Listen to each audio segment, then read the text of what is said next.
disais à Philippe et à Gabriel, il y avait un truc que je voulais dire avant la pub et j'ai oublié. Mais non, mais la réflexion elle est toute bête. C'est-à-dire que vous vous rendez compte, on est dans une crise économique, financière rarement vue. On va avoir à débourser, selon les dernières projections, 80 milliards d'euros d'intérêt de la dette chaque année. Ouais. Ce qui empêche concrètement de faire toute réforme structurelle, et il en faut à l'hôpital, à l'école. Vous en parlez souvent, Gabriel. Il en faut. On est avec le coup de taser qu'a donné Trump dans l'optique de réarmer pas seulement la France, mais l'Europe. Donc de se trouver des partenaires européens fiables. Et il y en a. Donc on pourrait construire une armée européenne, même si ça paraît antinomique du point de vue de la souveraineté.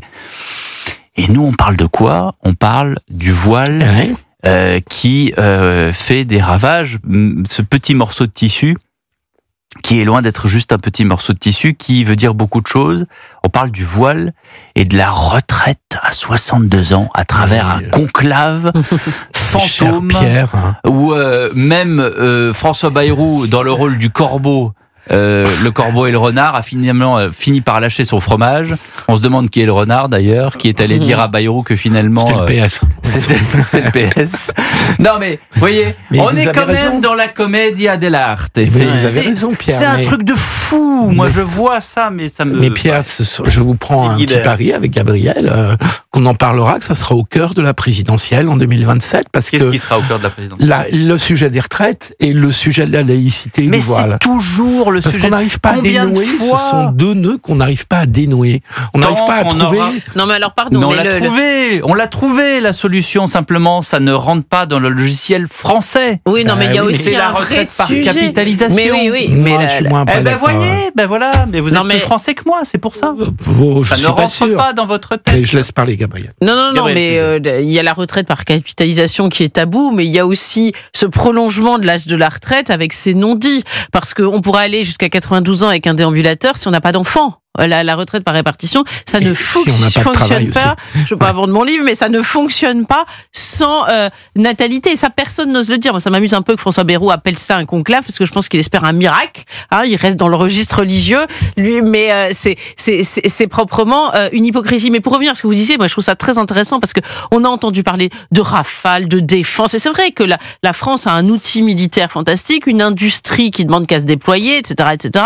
Mais on parle d'armes nucléaires, mais on a à l'intérieur des soucis qui paraissent et qui décrédibilisent le reste. Comment voulez-vous qu'on soit un interlocuteur fiable sur la scène internationale alors qu'on est incapable de régler le problème de gamines qui veulent aller au lycée avec un voile islamique? Donc c'est quelque chose de profondément dérisoire. Vous entendez Monsieur Macron s'égosiller en disant il n'est pas question que la France ne participe pas aux négociations entre la Russie, les États-Unis et l'Europe. Mais d'abord, effectivement, on a l'impression de traîner un poids, un boulet, mais comme les boulets à l'époque des prisonniers, le truc noir là, comme ça, comme dans Lucky Luke.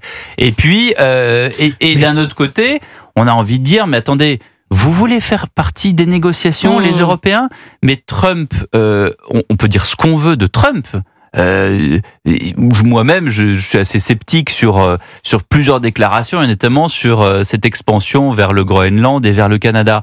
Mais en réalité, il a quand même donné un coup de taser, et il a fait en 3 mois ce que les Européens n'ont pas réussi à faire en 3 ans, parce que on voulait pas mettre à la table des négociations l'un des 2 pays belligérants qui est la Russie.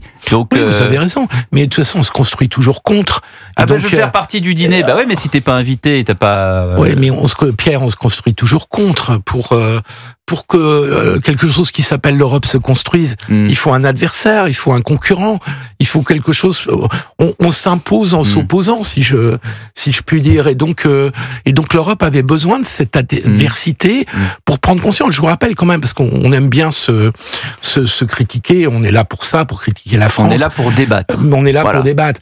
Mais là-dessus, la France a été quand même plutôt plus lucide que beaucoup de pays européens. Je vous rappelle qu'avant l'élection de Trump, et quand Emmanuel Macron parlait de défense européenne il y a 3 ans, 4 ans, 5 ans, la plupart des pays européens ne voulaient même pas en entendre parler et continuaient à acheter tout leur armement aux États-Unis.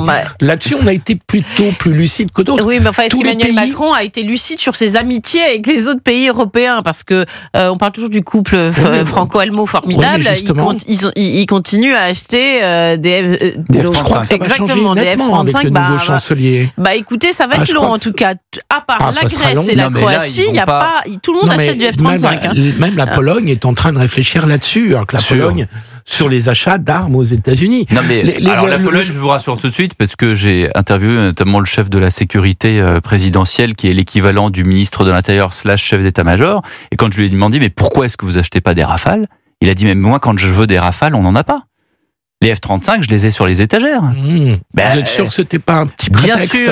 Bien sûr, mais ça fait partie d'une raison. Demandez aujourd'hui et d'ailleurs Monsieur Trappier était là l'autre jour pour Dassault Aviation dans la matinale d'Europe 1 et de CNews, mais en réalité on produit très très peu par rapport aux Américains. Et quand vous avez un pays comme la Pologne qui aujourd'hui est à 4,7% du PIB en budget de la défense... On produit peut-être très peu aussi parce qu'on n'a pas reçu beaucoup mais ça prouve aussi de nos chers alliés européens. C'est un petit peu illusoire de dire... Moi, j'adorerais que la France soit un pays où on produit 8 ou 9 ou 10 Rafales par mois, mais on en produit à peine 4. Et je lisais Monsieur Dassault, je crois que c'est dans le JDD ce dimanche, qui disait on va passer à 5 par mois et on va continuer de progresser. Mais on voit bien que c'est très progressif. Comme les F-35. Et donc, ce qui est certain, c'est que... Oui, parce qu'on peut comprendre aussi, on peut dire que les pays européens auraient pu avant faire preuve de solidarité, mais c'est vrai qu'aujourd'hui, au pied du mur, ils peuvent pas tout changer. Il y a des ruptures capacitaires qui sont en jeu, donc il y a peut-être pas la volonté, mais il y a peut-être pas la possibilité. Mais on voit aussi que c'est quand même assez illusoire de dire on va s'armer pour faire la guerre tout de suite contre la Russie. C'est pas possible parce que ces choses-là... Non, on doit se réarmer pour prévenir. Pour dans 5 ans, pour dans 10 ans, pour tout ce que l'on veut. Mais on peut pas se faire la grenouille plus grosse que le bœuf qui va aller tout de suite va-t-en guerre. Ça, c'est complètement illusoire. Plus grosse que le bœuf. Décidément, entre le corbeau, le renard et la grenouille et le bœuf, nous sommes dans une soirée. Voilà. Bon, j'ai un peu de regret parce que on va devoir rendre l'antenne dans quelques secondes. On n'a pas entendu j'arrive jamais à prononcer son mot. Abdelmajid Tebboune, le président algérien, qui dit qu'il va régler qui va régler l'affaire franco-algérienne avec Monsieur Macron. Ça veut dire quoi? Il y a une rançon? Non, bien sûr. C'est donnant-donnant. Il y aura des donnant-donnant, mais ça veut dire peut-être pour libérer Macron, enfin, pour libérer Boualem Sansal. On a vu quand même l'évolution de la justice algérienne qui maintenant juge Boualem Sansal dans une oui absolument à 17h place Édouard Herriot dans le 7e à côté de l'Assemblée. Moi j'y serai. Mais au moins on a vu que la justice algérienne avait traduit Boualem Sansal de façon scandaleuse, mais au moins devant le tribunal correctionnel. On a un petit espoir très prudent. Monsieur Tebboune veut montrer que pour qu'il obtempère et que dans sa grande mansuétude il libère Boualem Sansal, il faut pratiquer la politique du paillasson et pas celle de Bruno Retailleau.